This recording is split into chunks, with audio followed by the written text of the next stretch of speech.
has it.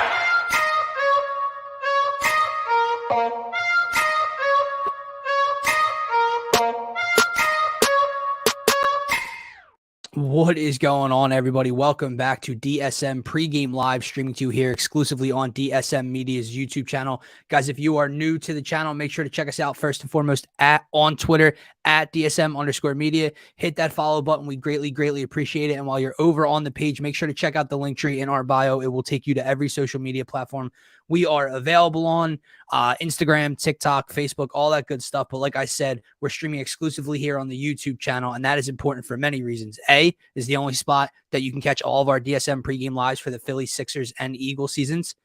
Is the best spot to get your thoughts, comments, and questions pulled up on the screen here with us to be interactive with your host. Like so, Abe, what is going on, my man? And B, or C, lastly, it is for this, guys. We are running a giveaway all round 2 long, Sixers Celtics here on the pregame show. All you have to do is hit that subscribe button on the DSM Media YouTube channel. Tune into any of our pregame shows this week, including the one we are live on right now, and drop your score prediction in the comments. You will be entered for a chance to win a jersey of your choice. The 3 jerseys you see up, you will get the pick from Fanatics.com, one of those Fanatics brand jerseys, and we will get that to you as soon as this series is over. Also, a little quick business here. We are proudly brought to you by our friends over at Manscaped, guys. So use our promo code DSM at checkout for 20% off and free shipping. Again, promo code DSM, all capital letters, for 20% off and free shipping. Your balls will certainly thank you.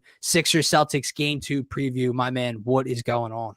What is good? What is good? Yes, sir. It is time for Game 2, and I'm certainly ready to get it on, man. But whew, what a day. It's been, it felt like I've been waiting all day for this opportunity, kind of waiting all day to see if Embiid's actually going to play. Nonetheless, the game is on the brink of being here, and Embiid is in. So the juices are certainly flowing tonight. I don't know if that's a good thing or a bad thing on my end, but they're certainly flowing, man. Yes, sir. And we got Chili's prediction here. So, Chili, you'll be entered for a chance to win the jersey. 120-115 Sixers victory. He's going with another high-scoring game. That's going to be an interesting storyline. I'm sure we'll talk about that throughout the show. I'm sure it'll be in our keys to victory here, because neither team played Game 1 defensively like that was a round 2 playoff game, especially in a rivalry series like the Sixers and Celtics. So we'll see the adjustments that are made on both sides. Obviously, with Joel being back, you would assume the Sixers defense, especially in the paint, protecting the rim, will be a lot smoother, especially early on, man. But let's start here. I want to talk confidence. I want to talk nerves. I want to talk energy, because I'm getting my pregame notes together, and I'm thinking where my head's at heading into this one, and the wave of emotions I've been going through since Monday night's insane victory. And you texted me and you said, man, why am I more nervous tonight than I was Game 1 when they've already stolen one in Boston? Now, I'm going to run this by you guys, because here's where my mindset goes and why I'm more nervous heading into tonight. The nerves have set in already, maybe even more so than Game 1, like we said. And I think it's because we realize we have a huge opportunity here. Yeah. Even though you and I, Scotty, picked the Sixers on the pregame show 2 nights ago to win Game 1, I think there was always a thought in the back of our heads, at least in my mind, that they were still minus Joel Embiid. They were still minus the MVP on the road. And maybe this isn't going to happen. Maybe this is too steep of a hill to climb. This would be a humongous upset for the Sixers. But now, after seeing how they played and the way they were, in the manner in which they were able to take Game 1, Joel winning MVP 24 hours ago, Joel preparing to come back tonight, this is a kill move type of situation. This is a rip their throats out, take both in Boston situation. I also think we've done a ton of mental gymnastics over the last few days about what this team can do, right? First, it was just win 1 of 2 in Boston. Then it was, okay, you took Game 1. Now tonight's house money. Does Joel even need to play? Now it's F that. And we have a special opportunity here to take 2 in Boston. So I think that's why my nerves are settled in, because you realize what could happen. What could we be talking about come 11 p.m. tonight about the Sixers team coming back to Philadelphia on Friday night? Yeah, and I think to your point about the first game, I think for me, the way the game went, if you would have told me that game one, Boston was going to shoot 58% from the field, right? Jason Tatum was going to score 39 points. Jaylen Brown was going to go 8 for 10 from the field. If you would have told me that before the game, I would have told you that Sixers team is losing. And so that's where, that's where I am tonight is like, it's almost too good to be true that we have this opportunity to one, get Embiid back tonight. We didn't know that we were going to get him back in game 2, right? We didn't know that going into game 1. Correct. So that's a surprise. But I think the other surprise is you have Embiid back and you're up 1-0. And this is a very different spot than we've ever been in the Embiid era. When we're talking about second round, getting to the second round and starting the second round, right? So that's where my nerves come in because, like you said, we have a huge opportunity to take a stronghold of this series. Right. You go 2-0 in Boston tonight. This is over. Man. Yeah. It's over. And so that's where my nerves are because if you don't win in Boston tonight, the odds are going to shift directly back to Boston. Everything is going to be in Boston's favor. In the national perspective, doesn't mean my confidence is going to go down that much, but it's more or less, I want the Sixers once again to answer the call tonight. And I think that's where my nerves come from. I'm asking them to come out and do something that, if you would have said this before the series started, is very unlikely 2 times in a row, with or without Embiid, right? Both on the what's the thing? Without him. They're not supposed to win both in Boston. Hell, they're not supposed to win one in Boston. That is the point of home court, right? Philly stole home court back from Boston. Now you have a situation in which this potentially could only go 6 max if it was able to play out well with the rest of home court. But I keep going back to the way my mindset has shifted, right? Because it was just that, man. It was just take one in Boston. That's always the goal in every series you play in the postseason. Yeah. But that was minus Joel.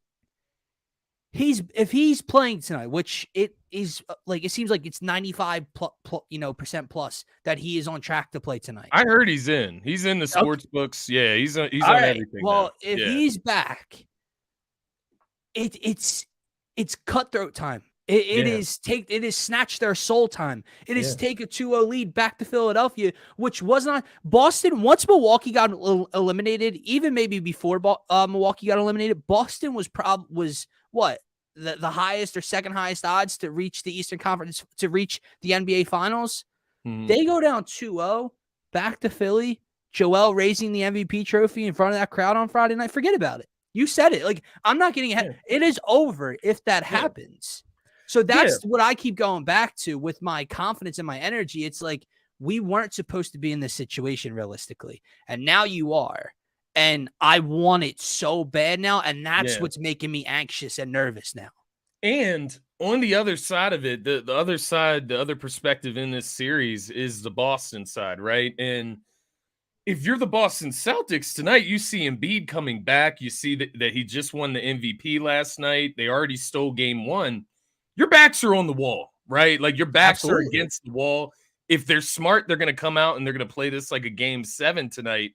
And so there's part of me that believes that doesn't even matter, that the Sixers are better than the Celtics, especially with Embiid out there. That's where my confidence level is at, if I'm being completely honest. I do think the Sixers are better than the Celtics. I do think that they will beat them tonight. But what I would say is, if the Celtics, backs against the wall, get this win tonight, gives them confidence going into game 3, it changes the series, right? So just to keep the series, mind you, it doesn't, I don't think it changes it from Philly's side, but it changes it from Boston's side. And it gives them that confidence, because Philly already did their job tonight. Right. Philly did their job already. They took game 1. That's all you're asking. Just don't want them to settle either, though. Right. No. Well, that was my point, because immediately after that loss, or that win, excuse me, there were people tweeting, and I was in a lot of conversations with people about, do you sit Joel precautionarily because, You already took game one. And I hated that mindset. If he's not okay to go, absolutely he's not playing tonight. Right. But if he's good to go, I'm not sitting him because you took game one. That's a soft mindset. Yeah. That's like, go for the throat tonight, man. Yeah. And I think you're seeing that move by management, by Doc, by Joel, by whatever. If he's healthy enough to go, he's going. And that's what it seems like they're doing tonight, man. So I'm excited. I'm nervous because I'm excited because my expectations have now risen to what they were prior to game one. Like, I've always had championship expectations on my mind, but you always, again, in the back of your mind against Boston, you have that thought of, I've seen this movie before. And you know what you and you know what you said that stood out to me in the beginning of your conversation there was, we're asking them to step up again. We're asking them to do something. You know what you're asking them to do? Show me why you're different. And that's what they've done all year long. It's what they did on Monday night in game one. Show me why you're different tonight. You're different tonight. You're going to have a hell of a chance to win this game. Yeah. I know it's going to be tough. Even with Embiid, there's a reason this is a 7.5 point spread. They are not supposed to take both in Boston. If they're different, this is coming down to the wire or they're winning this game. Yeah, I agree, man. I think regardless, this is going to be a tight game tonight. I think the Sixers, like you said, they got to answer the call again, right? Again, you have Embiid. It should give you that extra confidence, right? That's the other side of this thing, and having Embiid back tonight is any adjustments Boston was going to make from game one on the unit that they saw out there being rotated for the Sixers. You can throw it out the window now. You have zero idea how the Sixers are going to come out and attack you tonight with Joel Embiid. And vice versa, same thing. We don't know how they're going to guard Joel Embiid. But I think from the Sixers side of things, and maybe we can get into the game at this point, I guess. Yeah, absolutely. But when you look at it from this side of things, from the Sixers side of things, you don't have to change much about what you did. You just slide Joel Embiid into Paul Reed's spot and let him do similar things, but at a higher volume, pick and rolls, rebounding, right? Rim protection. That's what I'm looking for from Joel Embiid tonight. I'm not going crazy and letting my man get up to 30, 40, 50 shots, right? So that's my big thing with Embiid tonight. It still needs to be ran through James Harden, and that's what I want to see tonight. But I guess, let me ask you this. What does Joel Embiid bring even if he's not 100% tonight? Like, what are you looking at as far as the way Embiid can affect this game? I'm sorry. Say that again because Bryson Stott just tied the game up in the top of the ninth. Oh, fuck yeah. Okay, reasonable. So I was like, let me check my phone. And he just Hell yeah. Go ahead. What was your question about Joel? I'm sorry. No. Even if he's not at 100%, how does he affect the game tonight as Joel Embiid stepping back onto the court for the Sixers? Well, I would say it's 75% defensively, Scotty. I mean, we talked about this morning, and look at that. Go back to that first quarter. Now, obviously, the Celtics cooled off shooting-wise from three-point land. Obviously, the Sixers and Doc threw different looks at them. They went zone a little bit in the second half. Guys started to play a little bit tougher. Paul Reed, PJ Tucker, they locked in a little bit better defensively. But that first half was miserable. 38 points, look after look after look, dunk, layup at the rim. It was rough. And am I oblivious today, Dylan? Like, Marcus Smart is out? He might be. He is. I know he's at least questionable for tonight, so that's something to keep your eye on. With that chest contusion, remember when he was grabbing his chest in game one? Yeah, so Tobias caved his little body. Yeah, we'll see. It could be a little bit of gamesmanship, but we'll see, man. But yeah, I would say it is 75% on the defensive end, the way Joel Embiid can impact this game. Just his presence alone down low. Obviously, when Al Horford can stretch you out a little bit and pull him away from the rim. If Al Horford wants to shoot 7 threes tonight, I'm letting Al Horford shoot 7 threes tonight. I really don't know what to tell you. Robert Williams is not a three-point threat. He's not a perimeter threat. So for the most part, I feel like Joel can kind of just hang around, help, and protect the paint and protect the rim like he was able to, all season long, and why he should, ultimately be in that defensive player of the year category because you see the drastic decline this defense has without him. And then offensively, I think he just needs to make the smart plays like he's done all year long and like he did against Brooklyn. That shows the growth and maturity.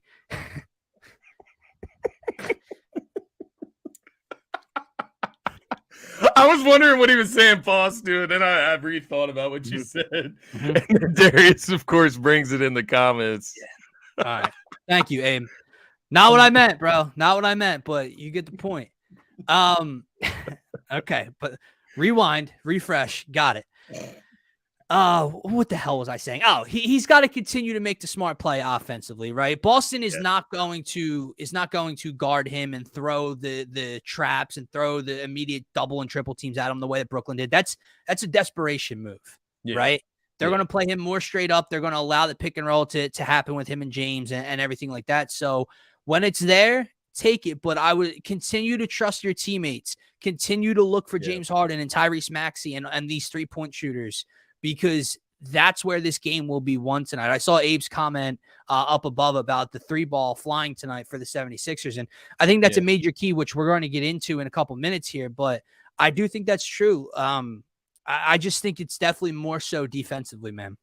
Yeah, no, I do agree with you. I think you look at Boston, they shot 58% from the field last game. My ass. They shot 58% from the field last game. They had 66 points in the paint, so 24 more points in the paint than the Sixers. So dominated the paint against the Sixers. So I agree. I think Embiid's going to probably cut that in half in a sense. Like in all honesty, like a lot of those dunks and layups in the first half were just wide open, man. There was nobody to meet them there. The other side of that worries me a little bit with it, and obviously you take Embiid back whenever you can get him back, but what worries me a little bit is that Boston is actually going to make an effort to shoot more threes, which is what they've done all season. They almost played themselves out of their identity in the first game, if that makes sense, because they went into the paint so much. They shot shot 11 less threes. It was 11 or 12 10, less 10. threes. I thought it was 10. I could be wrong. Okay, yeah, 10, anywhere from 10 to 12 less threes in the Sixers, which is just, it's an abnormality. Like, that doesn't happen. They usually shoot a lot more three-pointers than the opposing team. So I do worry about that a little bit, just kind of pushing them into the three-point shots more. But with that being said, you take Embiid back any way you can get him. I think you do see a lot more Robert Williams tonight from the Boston Celtics, and you might have anyways, just with the way how ineffective Horford was in that first game, regardless. Well, if they're going to continue to allow Philly to get whatever switch they want, exactly, and isolate Al Horford on a guard, exactly, that's trouble. Will we get a PJ Tucker shot attempt? Yes, I believe so. And let me just get to Swope's comment here. Yeah. We would all love that. Unfortunately, no NBA team crashes the glass offensively and goes after their own shot when they miss. I mean, I'm not going to lie to you. When I played ball in middle school, I don't think I chased my own shot attempt, even though I was coached to 100 times. See, I was like Draymond Green, so there's guys that do it, right? like that's rebounded. That's where PJ Tucker's hustle comes into play. That's where Paul Reed's energy comes into play. There's guys on your team that do it, but in terms of, let's say, Tyrese Maxey or James Harden chucking a three, they're not running after the ball expecting a miss, right? Because they'll tell you the opposite end of the spectrum. When you shoot, you're not expecting to miss. So that's what they'll say. But yeah, man. And I do think we get a PJ shot attempt tonight, but D-Rab saying hopefully not, because they are 8-0 when he doesn't shoot a shot. It's also true. He also buried 3 clutch threes in the fourth quarter of Joel's 52-point night against Boston a month ago. So he can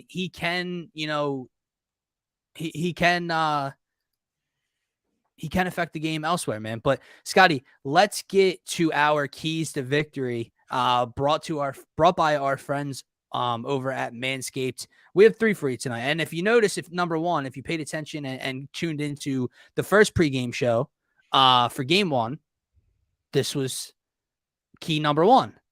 So let's start there, man. Win the 3-point battle. Is this going to be on our list every night this week? Yeah, I think it has to be. And maybe it's not win the 3-point but stay competitive at the very least in a 3-point battle. I got you, brother. Yeah, I think with the volume and the efficiency that Boston shoots them, you have to match them with that. And I think that continues even with Joel Embiid tonight.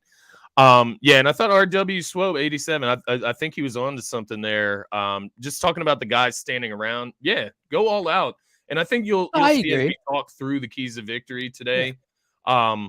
You'll see that we are discussing that as well. We need maximum effort, maximum hustle out of these guys tonight. That's just to go along with everything else that you're going to need to do to beat a team like the Boston Celtics.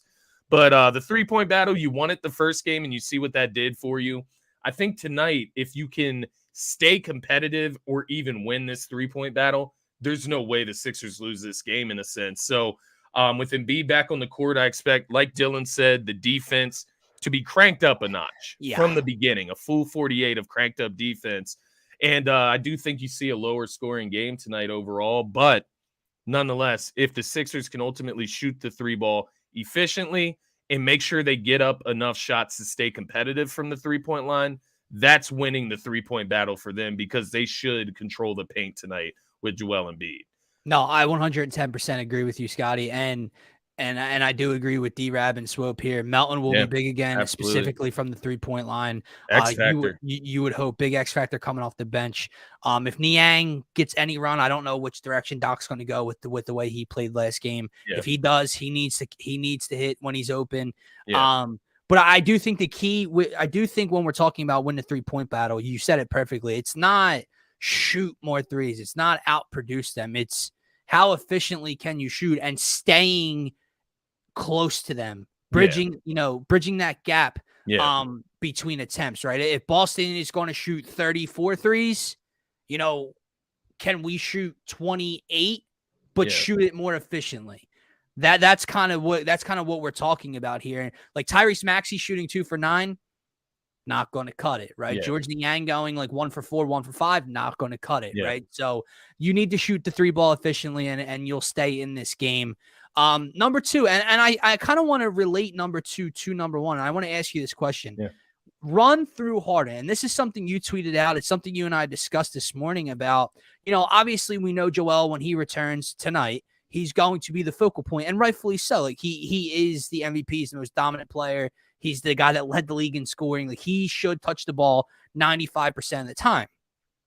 However, do you adjust it a little bit to allow Harden to continue to stay aggressive and get looks? Because let's be honest, if Joel gets the ball 85% of the time rather than 95% of the time, he's still going to produce at a very, very high and efficient level for this team.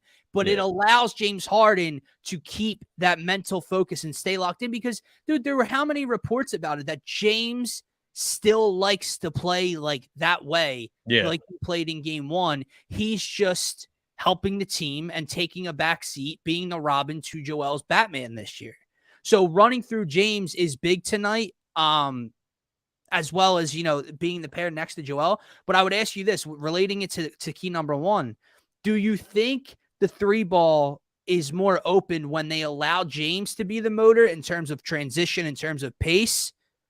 Or do you think it's more efficient when you have that anchor in the post that can create double teams, can create open looks and kickouts for guys? Where do you think the 3-point battle is more easily attainable for the Sixers tonight? So with Joel Embiid in the lineup, it's kind of hard to explain, but I'll try it here. So with Joel Embiid in the lineup, it depends how Boston is going to play him. So like I think one of our commenters said it earlier, Boston likes to play Joel Embiid straight up, right? They don't throw a double triple team at you. Actually said that earlier. They don't. They're not going to throw a double triple team at him.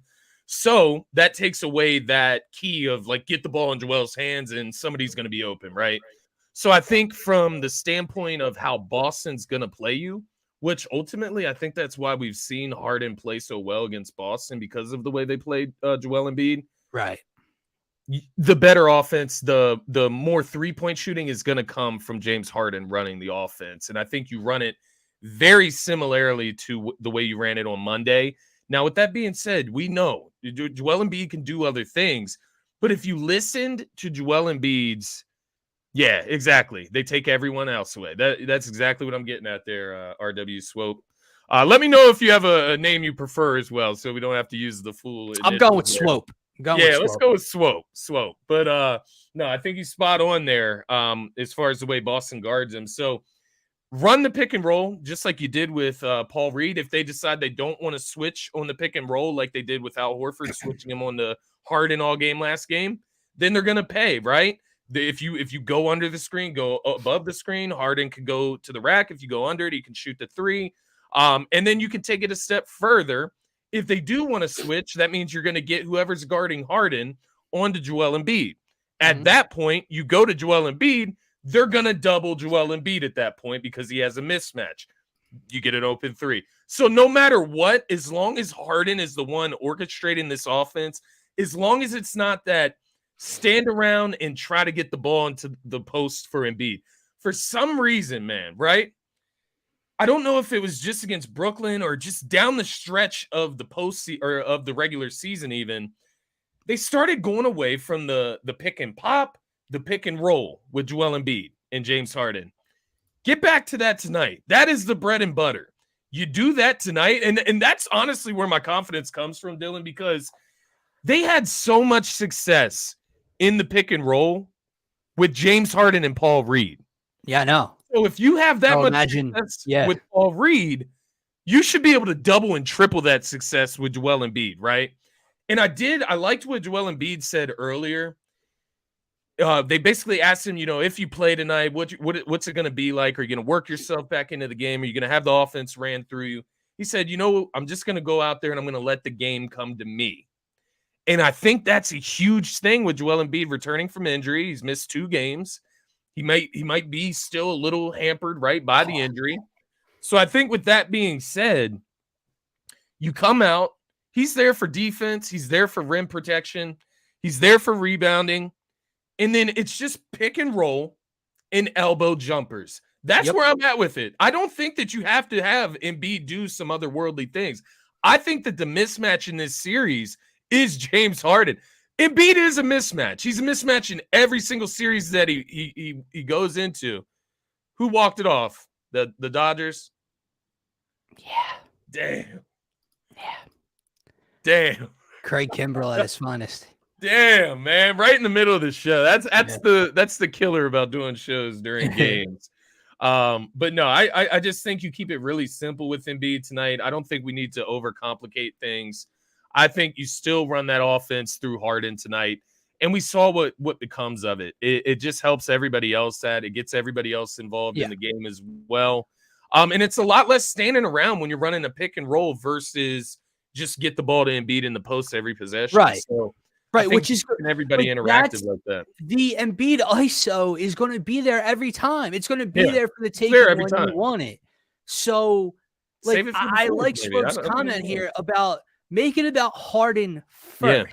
This doesn't have to be a 48-minute deal. Yeah. This can be let Harden orchestrate first. Let Harden, if he wants to be aggressive, if you keep the ball in his hands a little bit longer and he creates for others, whatever the case is, the pick and roll, let Harden run it first. Let Joel get his feet under him. Let him, get that heart rate up to start. He hasn't played basketball in 2 weeks almost. Yeah. Let him get acclimated into the game, and the big fella will start to cook as the game goes on. To Abe's point and D-Rab's comment here, I think this is an underlying part of the game, man. Like the way that, the timing of him winning this, obviously, Ernie Johnson asked him last night on TNT, I got to ask you, are you playing tomorrow night? And he kind of smiled and said, oh, we'll see. The report that came out this morning from Shams was after he won the MVP, he turned to his teammates and said, I'm back. Yeah. So the timing in which he's out, they steal game 1, 24 hours goes by, he wins MVP, 24 hours goes by, he's coming back to try to take Boston's soul. That's what can kind of get you fired up for tonight. And I think there will be a big level of energy. And it starts with the leadership, man. Look at that clip of PJ Tucker going at Paul Reed is the funniest thing we talked about this morning. Paul Reed actually being able to take that criticism. Some dudes would be like, yo, who are you talking to? Who? I know Paul Reed's the youngin. PJ Tucker is the veteran, right? The old head, right? So he's not going to go crazy at PJ Tucker. But some guys, if they can't handle that criticism in public, in front of teammates and friends, right? Some dudes would snap back, and there'd be an incident in the huddle. I mean, just look at what happened in Minnesota before the playoffs, right? Yeah, exactly. Paul Reed grabbed a couple more rebounds and iced the game at the free throw line. Yeah, right. Exactly. This team knows how to play together. They know what the end goal is for this entire team, and that's something that you just can't create. You know what I mean? No. That's not something you can create unnaturally. That's something that they built over this season through practice, through the meetings, through film. Right. That's the bond that they've created, man. You can't just make that up. And PJ's a huge part of that. That's what these additions are about. And I think they're going to make another big splash tonight, man. You talk about PJ, you talk about DeAnthony Melton. These guys, I'm just so confident in them, man. And I think before this show, like that's where the nervousness comes from, because it almost feels wrong to be this confident. Yeah. It's weird because it's supposed to, in our minds, this Negadelphia mindset. It's supposed to be. We've seen this movie. Joel's injured. We are supposed to have seen this movie before, but they continue to show ways and reasons that they're different from previous years. With Joel back, obviously, as long as he's healthy and he's ready to go, and this is a close ball game, you're not going to see Paul Reed for probably more than 12 minutes, 13 minutes max. I do think Doc won't do it, but I do think against their size and their length with Brown and Tatum and Horford and Grant, I do think this is somewhat of a series you could play Paul Reed at the 4 alongside Joel Embiid. He's not going to do it. He hasn't done it all year. No. But I do think if there's a team in the East or in the rest of the league, this is a series in which you could play Paul Reed for effort, for rebounding, for defensive purposes on that at the 4. Don't allow Brown for more than 25. We'll get to that in a few minutes. But last key comment. We keep talking about Joel Embiid, and this is where key number 3 comes in. Defend the rim. Yeah. Because let's face it, the Sixers were only down 3 at halftime, and we took that as a mega positive because of the way Boston shot and the way how poor this defense was, and to only be down 3 was humongous at halftime. However, if you protect the paint, if you defend the rim, if you don't give up 8 dunks in the first quarter, you're not in that situation to begin with. Boston's shooting percentage is in 87%. Yes, I understand they were still shooting a high clip from 3. Boston had about 7 or 8 looks in the first quarter as layups or dunks uncontested. Defend the rim tonight, and that's why I said when it comes to what Joel can affect tonight, even if he's not 100% healthy, it is on the defensive end, Scotty. Yeah, no, I agree with you 100%. That's going to be the biggest impact we see from Joel Embiid tonight. It's going to be on the defensive end, rim protection specifically, just being there, right? He changes shots. We saw it specifically. My man D-Rab in the comments, Lakers fan, right? We saw it last night with Anthony Davis. You come in the lane, Anthony Davis is standing there. Met. Same thing with Joel Embiid, right? It's just a big presence, a big dominating presence standing there in the paint. And it changes shots. It makes guys do weird things. All those easy layups to Tatum. Why have we not seen him doing that all season against us? Why, and it's funny, Drew Hanlon. I'm wondering how active Drew Hanlon's Twitter finger is about to be tonight, because he's got Joel Embiid and he's got Jason Tatum, but he was running his mouth heavy for Jason Tatum last game when Embiid was out. So I had to shoot him a few replies on Twitter, just like, hey, you know why he's able to do this tonight, right? He does. Ain't right? Like, we know why. So don't get it twisted. He changes shots. That's the biggest thing Embiid does for this team. And it's the biggest hole that you saw in game 1, right? Was rim protection. 100%. That's what he feels as soon as he's. This defense in the first half was putrid. And it all started from that, because you know why, Scotty? Where did they start the game getting looks from? At the rim. Yeah. Okay, so not only was their shooting percentage high because they're getting open looks at the rim, why were they starting to get open looks at the 3-point line? Because now you're overcompensating, you're over-adjusting, because after the 5th dunk, guys are over-helping, guys are crashing the paint. Oh, kick out the Jaylen Brown. Oh, kick out the Malcolm Brogdon. That's what started those open looks. I will say to this, unfortunately, it does suck with the way Melton was able to attribute last night, there's nowhere to put him in that situation, man. You have Paul, he's not playing the 4 or 5. That's PJ and Paul for defensive purposes. You're obviously rolling with Harden and Maxey. What are you going to do? You're going to sit 6'8", 6'9" Tobias Harris for a guard in DeAnthony Melton. Right. I mean, especially when you need stops and the size and everything like that. Tobias was playing great defense in the second half, man. Him and PJ face guarding Jaylen Brown and Jason Tatum. Yeah, I think it's a tough situation, right? Like you want to get him out there, but and he plays great D, and he had a tremendous stuff last night when he helped. He's way too small to play down low. He's way too small to play, the 3 or the 4 again, especially against a team with Boston who has so much length and size. I love DeAnthony Melton. I wish there was a spot for him to be out on the floor in the final closing minutes, especially the way he was shooting last night. Unfortunately, there was just really no place to put him. The only thought process, you can replace him with Maxey, and obviously you weren't going to do that, and Maxey obviously paid dividends as the game went on, but 36. What's up? I wanted to get back to this comment. Don't allow Jaylen Brown more than 25, and I think that's a real key there, man, because you saw in the second half, Jaylen Brown only got 2 shots in the second half of that game on the other night. And when he's forgotten in the offense, that offense is kind of ineffective, right? I hate to say this. It would almost be a blessing for the Boston Celtics if Marcus Smart was out, because that guy was messing their offense up so bad. He's just so bad offensively that, he was out there without a purpose. He's actually responsible for that last turnover that cost him the game. So it's actually funny, but I do agree. It's something about Jaylen Brown and the way he plays, like the dunks and getting hot from the 3-point line. It's just kind of flashy the way he plays. It gets the crowd really involved. Whereas Tatum, I don't know, he just whines the whole game. So it's I don't know, it just doesn't affect me the same as Jaylen the way Brown he stepped off from about 40 last night was a little, or 2 nights ago was a little intimidating. It was annoying. It was annoying, but I will say this to you. What did Tatum have in the first half in game 1? He was over 20, right? He was over 20. He was around the same amount as Harden.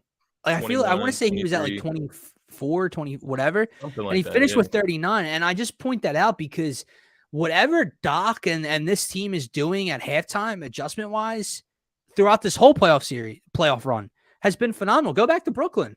Mikal Bridges, game 1, has 23 in the first half? Yeah. Scores 6 or 7 in the second half? Cam Johnson scores 20 in the first half in game 2 or 3. Finishes with 28.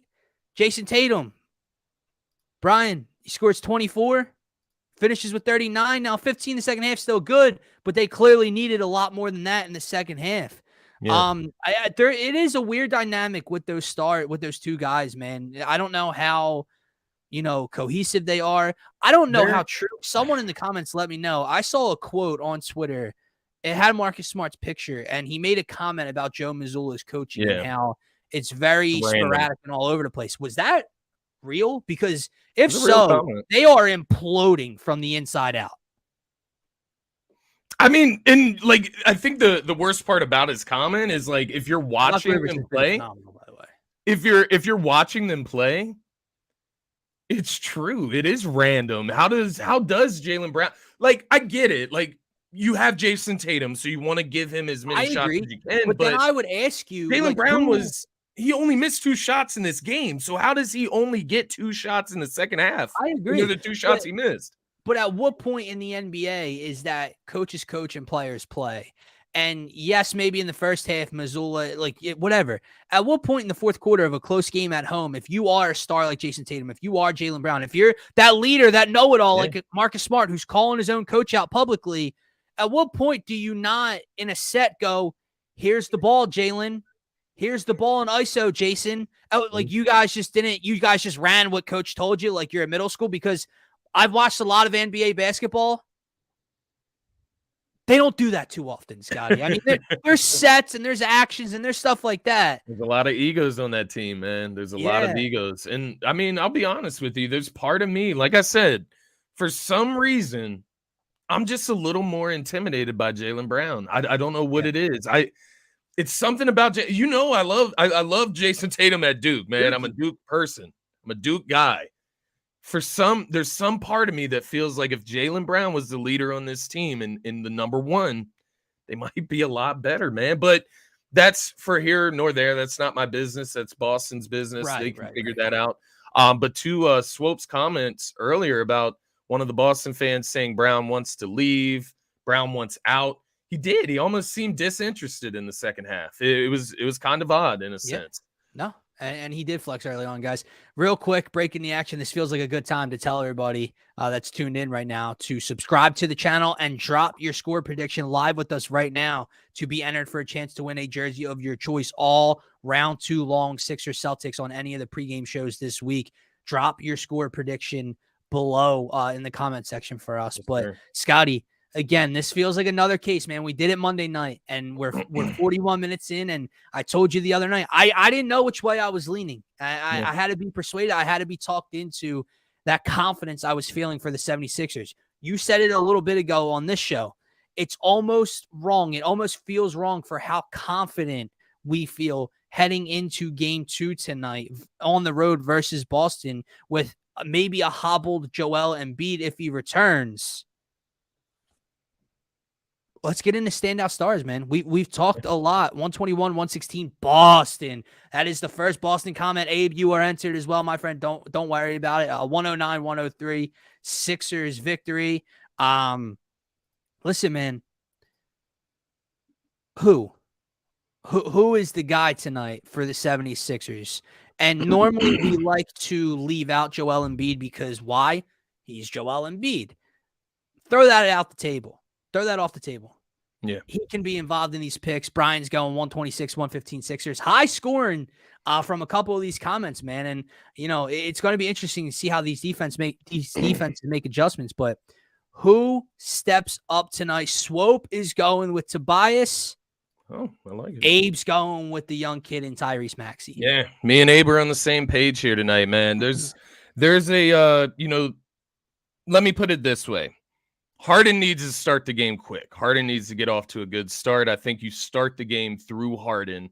And as you go through the game, once he gets going, you can get Embiid involved if you want to. But I think Maxey is that guy that you have to ask yourself, did he finally get over that Boston hump, right?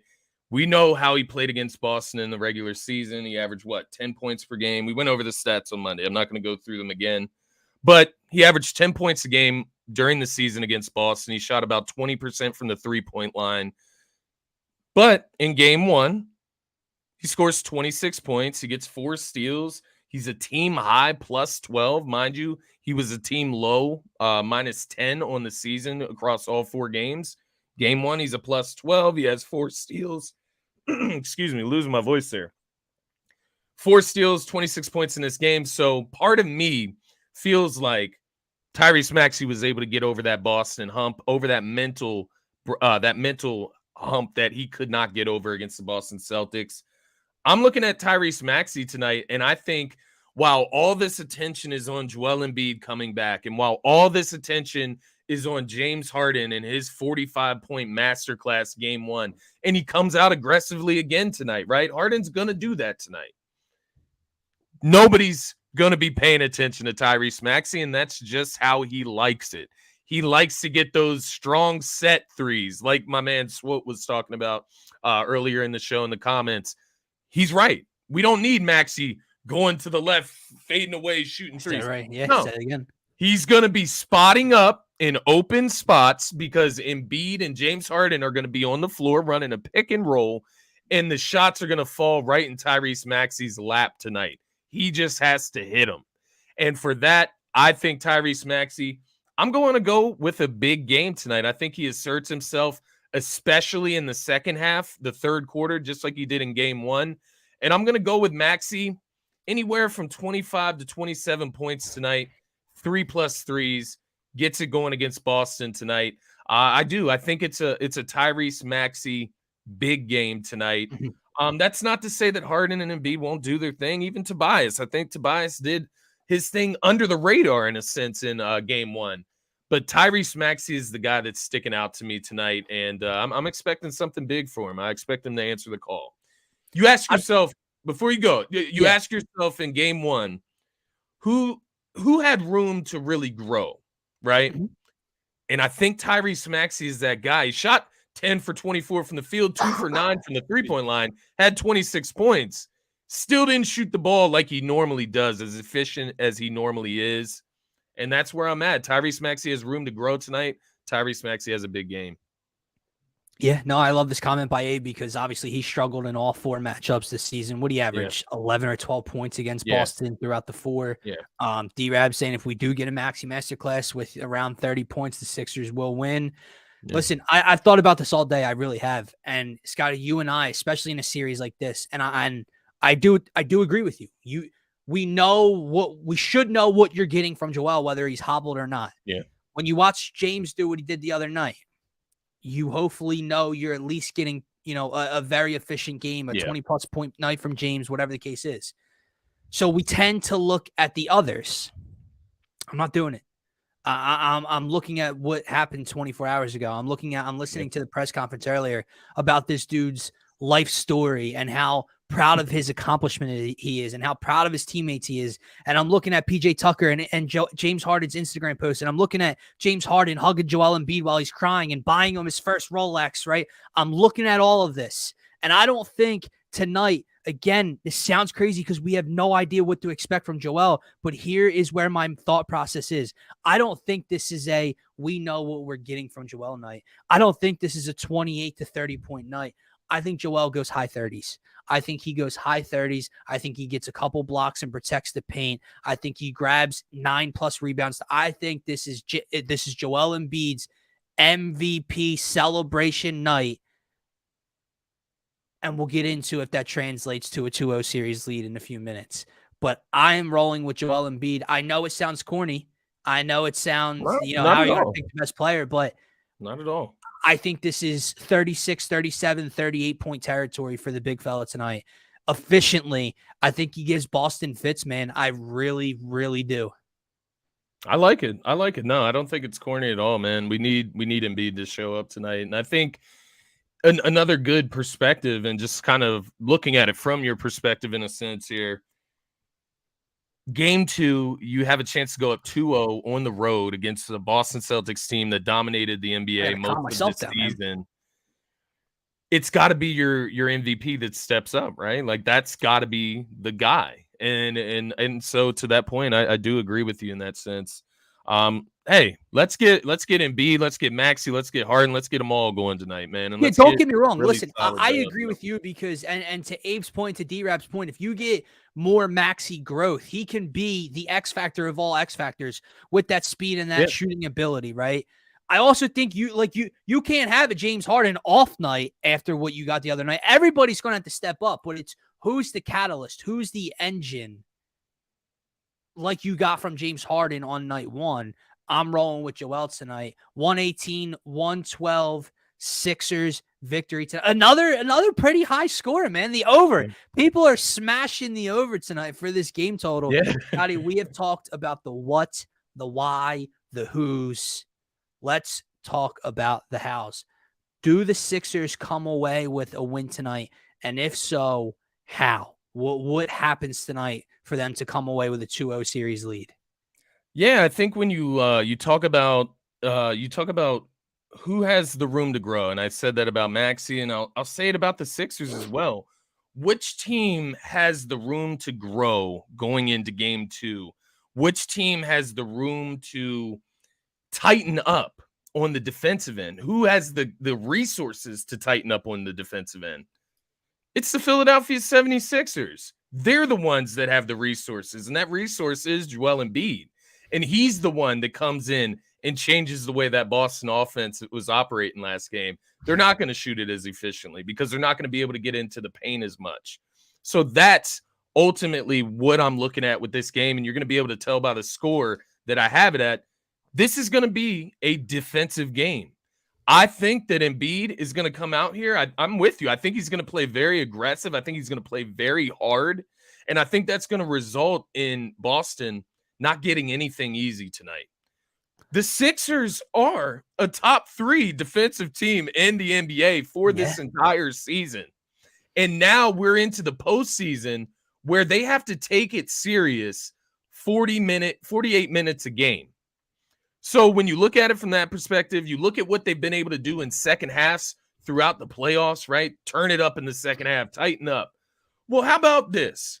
We just do it from the beginning, and we just tighten up from the beginning. Sixers win this one. They go up 2-0. They change the tide of Philly sports, Philly basketball. We go into Philly on Friday night. You're coming over. We're going to have some tequila sunrises for Cinco de Mayo, and we're going to be looking 3-0 right in the eyes on Friday. It's going to be a dangerous night if they win that ball game. It's going to be, we're going to be looking 3-0 in the eyes on Friday night, man. And that's where I'm at with this Sixers team. My confidence is through the roof for these guys. They deserve it, man. They've earned that. I got the Sixers winning tonight, 102-95. It's a lower scoring game, a little bit more widespread. I think the Sixers take control at the end. Fucking go, dude. I don't curse on here often, but let's fucking go, dude. Listen, what you just wrapped up your statement by saying is exactly where my mindset is at right now. Yeah. I told you on Monday night, they get one game to continue to prove to me why they're different. Their leash is one game. What did they do to shorten that leash or to take that distance away? Nothing. They've extended that leash. Exactly. I'm not picking against them.